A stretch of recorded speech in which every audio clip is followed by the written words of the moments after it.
This is the Cary Coatney comic book notes diaries / diaries note show number 22.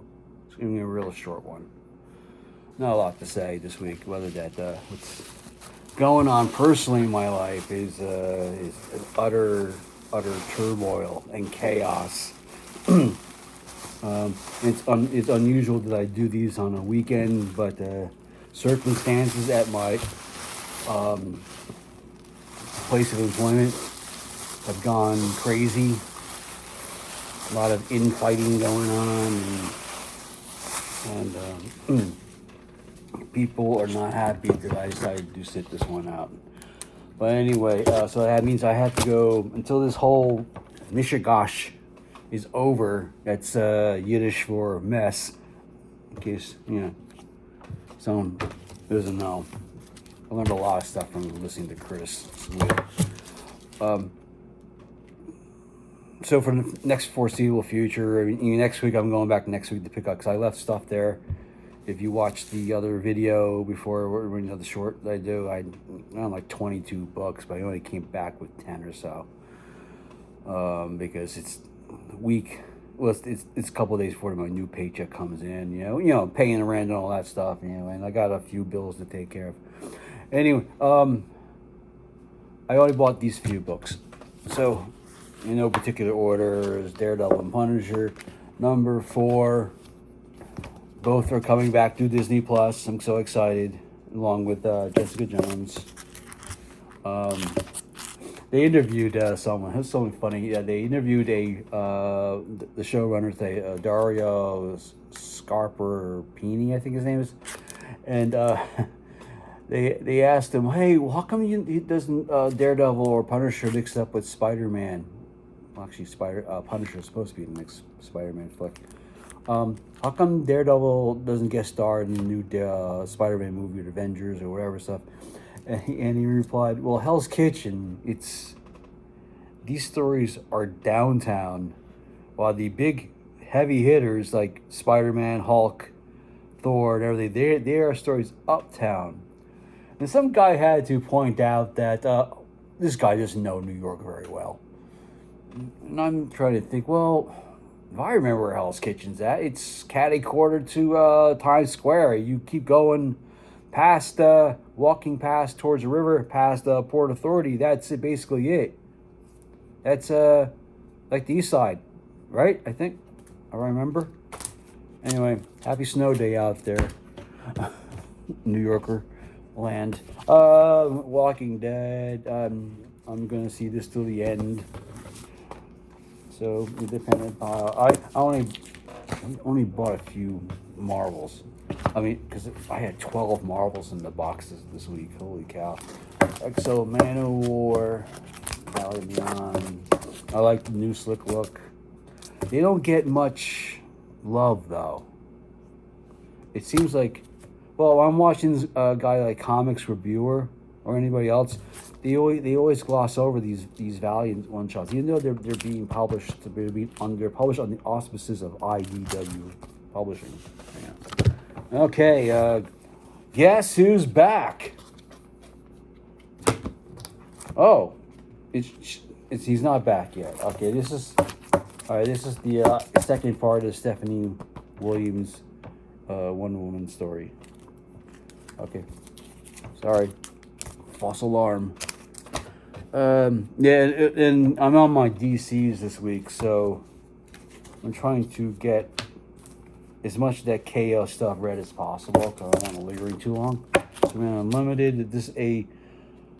I'm looking forward to this one. I read some good stuff about this. This is a brand new prankster in here. Oh, and here she is. How much is it going for? Absolute Batman. Oh, here, yeah. I want to bring this subject up. Today I walked into the store. I'm gonna bitch about them in a while. Okay, I asked for there's a whole crazy collector's market crash or market up going on these image books that nobody's ever heard of, like today a book called White Skies. All of a sudden, there's this big eBay flock to eBay to jack up the prices on a book that nobody's even heard of. White Skies. What the hell? I mean, are they making it into a movie? You know, and no one says it's just low. Now, all lower print run Image comics are going to be considered gold now because people, crybabies, missed out in the very first printing of Absolute Batman #1. You know, the first printing, which is going for like $200 and something now, right? Um, I was admiring my good old friend Carl D'Angelo from Earth 2 Comics. He's saying to somebody on a message board, there's some guy who was like, how people make these decisions and what jumps up in value and everything and stuff like that, and it had to belong to some kind of secret comic book Illuminati or something, and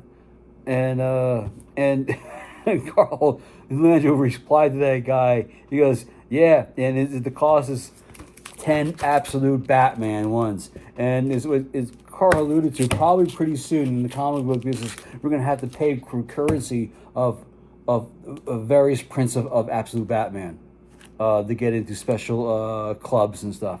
Like Absolute Batman #1 first printing would be like the $1 million dollar nomination. Second printing would be the $500,000 nomination, and the third, the $250,000 nomination, and fourth, and so on and so forth. So you get to lowly, wherever printing they get into, 19th or 20th, that'll probably count as a $20 bill, in comic book currency. Okay, so there's that.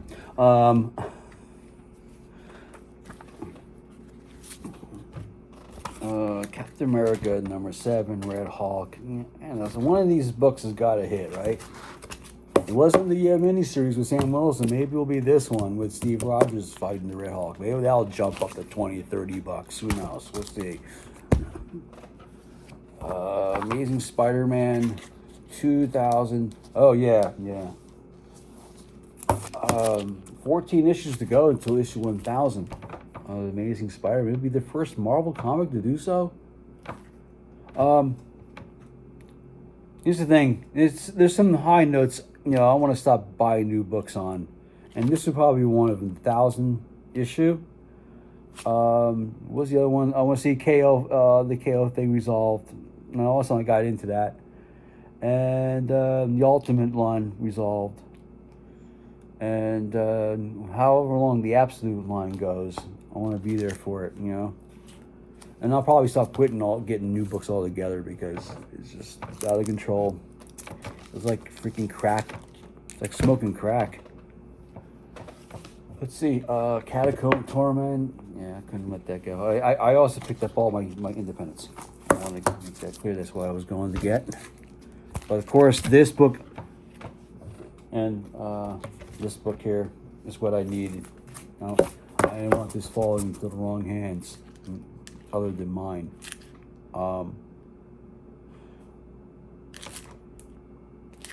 As much as I love the people, I love the guy who runs the store. He's a Brit, He's a British dude. He runs the store in Melrose and Bakersfield. I'm calling him to see if I can get a set of free comic book days, so I can review them for the blog. Or I'm gonna get them for my coworkers. It's up in the air with current crap going on. But